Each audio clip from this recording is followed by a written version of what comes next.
So, we come to the final installment of my 90s Girls Fashion series, and it's been serious fun going back through what used to be cool and socially acceptable to wear outside the house before everything and everyone became too complainy. In fact, I might do a similar series for the boys next, but we'll see what happens. Anyway, now we're at summer, and for anyone who spent even a single summer on the West Coast during the 1990s, the fashion wasn't just a fleeting aesthetic, it was a full-on identity, a cultural statement stitched together from teenage angst, sun-bleached rebellion, and 1,000 magazine cutouts. What people wore didn't just reflect the decade's mood, it defined it. It was a chaotic, sun-soaked mashup of mall rat irreverence, beach town cool, and a dash of cinematic drama borrowed straight from whatever was trending on MTV or the WB. The style was effortlessly layered, emotionally charged, and forever caught between laid back and loud. And this was the era when Delia's catalogs collided with Venice Beach boardwalks, when thrift store grunge made out with neon ravewear, and when comfort finally got to wear the crown, and it somehow looked amazing doing it. At the core of this summer wardrobe, holding the entire look together like a security blanket, was denim. Every form, every wash, every fit. Denim wasn't just an option, it was the baseline. Girls rocked denim shorts with frayed edges so dramatic they looked like they'd survived a motorcycle crash, or denim skirts so stiff they could stand on their own. Overalls were huge, especially when worn with one strap undone in a calculated act of rebellion. And jeans, the wider, the better. Pants ballooned around chunky sneakers and skated just above the asphalt, leaving a permanent gray line where the hems met the street. Brands mattered. Levi's, Calvin Klein, and Tommy Hilfiger all had their moments, but often it wasn't about the label, it was about the attitude you carried in them. Whether you were wandering through the Santa Monica Promenade, loitering at a San Jose strip mall, or just hanging out on the front steps with a Slurpee in hand, the West Coast denim look was the uniform of the effortlessly cool. When it came to tops, the rule was simple. Make it tight, make it tiny, or preferably both. Baby tees were the reigning champions of casual fashion. These snug little shirts often came with cap sleeves and were short enough to flash a hint of midriff, but not quite full crop top status. The real draw was what was printed across them. Maybe it was a sarcastic slogan like whatever, or drama queen, or the name of a band you'd only pretend to listen to. Maybe it was a glittery butterfly, a smiling alien, or a character from a cartoon you'd outgrown but still secretly loved. The point was to say something, whether it was attitude, irony, or teen angst wrapped in rhinestones. Crop tops, meanwhile, were summer staples. Some were spaghetti strap tanks. Others were cut from old tees, but they were everywhere. Girls layered them over bralettes or under sheer button-downs, mixed and matched with board shorts or skirts, and wore them like armor against the heat and the world. Tube tops still clung to relevance, literally, though barely. They were less practical, more risky, often adjusted in constant fidgeting, but that didn't stop them from appearing at every beach party or roller rink hangout. The overall vibe was low effort meets high impact. Grab something that fits, shows a little skin, and pairs well with low expectations and high volume music. For a few golden, sun-soaked years in the 1990s, the Babydoll dress was not just a trend, it was a full-blown fashion movement. Practically every teenage girl from the San Fernando Valley to the shores of Santa Cruz had at least one hanging in her closet, often next to a faded denim jacket and a stack of flannel shirts. The Babydoll was usually floral, featuring tiny rosebuds or daisies, and often purchased from mall staples like Contempo Casuals, Wet Seal, or Charlotte Russe. These dresses hit that perfect mid-thigh length and were almost always layered over a white ribbed tank top or fitted baby tee, creating a look that felt both rebellious and soft, like grunge's girl-next-door cousin. Throw a flannel shirt around your waist, maybe your dad's, maybe your boyfriend's, maybe stolen from a thrift store, and you had a look that screamed, "I'm not trying too hard," even if you absolutely were. The West Coast version of this outfit was less grunge gloom and more sun-drenched punk light. Perfect for sneaking into a Blink-182 show, hitting a house party in Encinitas, or skating down the Venice boardwalk. The Babydoll dress had a close relative that was just as iconic, the sunflower dress. This wasn't some metaphor. It was a literal black dress plastered with bright yellow sunflowers, and it was everywhere. You'd see it at backyard barbecues, on sitcoms, and definitely on girls walking through the aisles of Sam Goody with their Discman clipped to their jeans. These dresses weren't just cute, they captured a whole vibe, a mood that blended teen angst with California breeziness.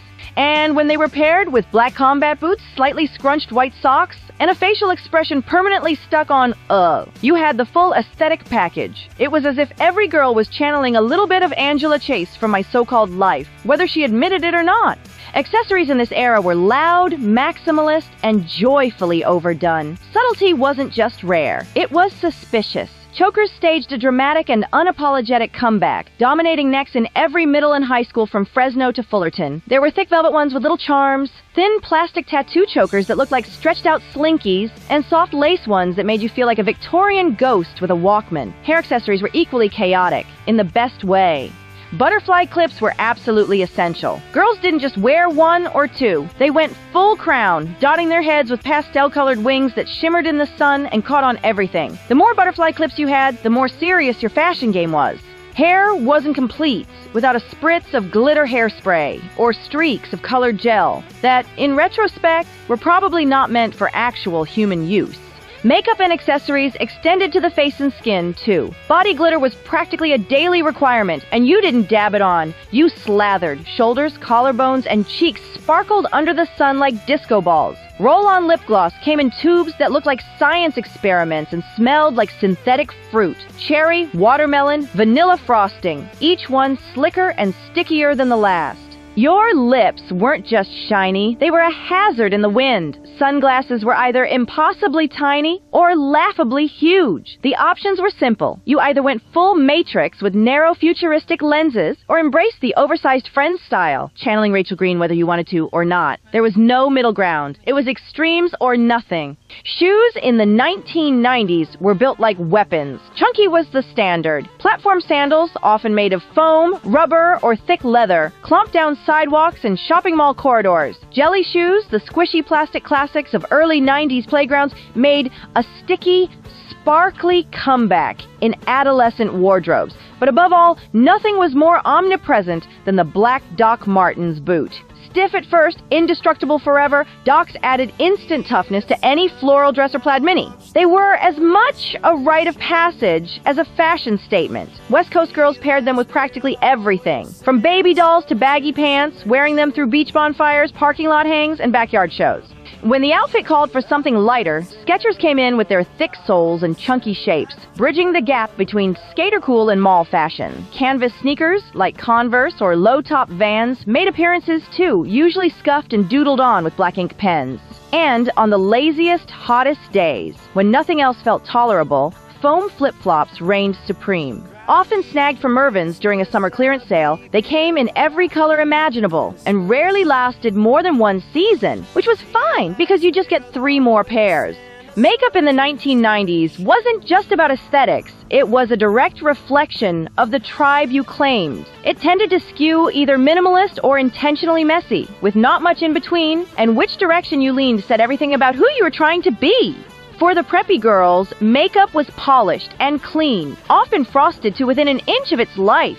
Silver eyeshadow reigned supreme, brushed across lids with a shimmering boldness that caught the sun and the attention of anyone nearby. Lips were coated in thick, sticky gloss, sometimes clear, sometimes with a hint of pink or glitter, always applied generously. Everything was shiny, girly, and a little bit space-age, as if the goal was to look like a Bratz doll sent from the future. On the other end of the spectrum lived the grunge girls, the riot girls, and the ones who read sassy instead of 17. Their makeup was a rebellion in itself. Eyeliner wasn't applied so much as smeared, meant to look like you had slept in it, or maybe cried in it, and didn't care enough to fix it. Lipstick came in shades of defiance, dark plum, brick red, deep brown, sometimes black. Everything had a matte finish and an undercurrent of "don't mess with me." Foundation was barely there, if worn at all. You weren't supposed to look like you tried. Trying was the enemy. Eyebrows, however, were the exception. In both camps, brows were aggressively shaped and ruthlessly overplucked, reduced to slim little arches that now live in yearbook photos and social media throwbacks. Some people joke about them now, but at the time, that pencil-thin brow was considered the pinnacle of chic. And yes, some are still growing theirs back. Hair was a completely different universe of experimentation and recklessness. It was a free-for-all, often frizzy, often crispy, and rarely left untouched. If you grew up on the West Coast in the 90s, chances are you knew someone who had a bottle of Sun-In tucked into their beach bag or glove compartment.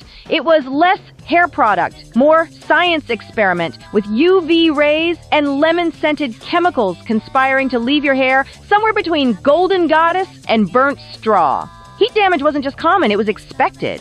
You might spot a girl with perfectly crimped sections framing her face, her hair looking like it was pressed between a waffle iron, or maybe she had mini buns, those tiny twisted knots dotted across her scalp like punctuation marks. Frosted streaks, intentional or not, were everywhere thanks to bleach kits and bathroom mirrors. Blunt bangs were also a thing, either harsh and edgy or accidentally crooked, depending on who held the scissors.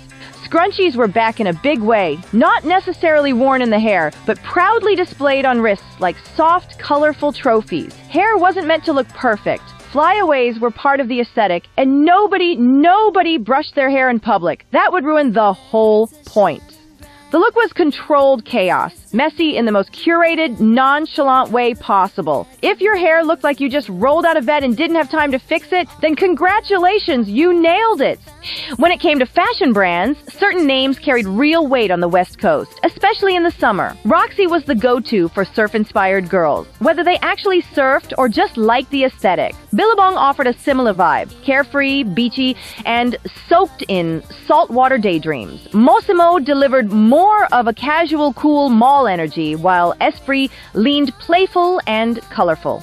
Early Abercrombie and Fitch, before it turned into the dark, musky cologne fog of the 2000s, was all about prep school chic with a rugged twist. These labels were less about status and more about identity. Wearing them meant something. It said you were part of a particular scene, or at least wanted to be.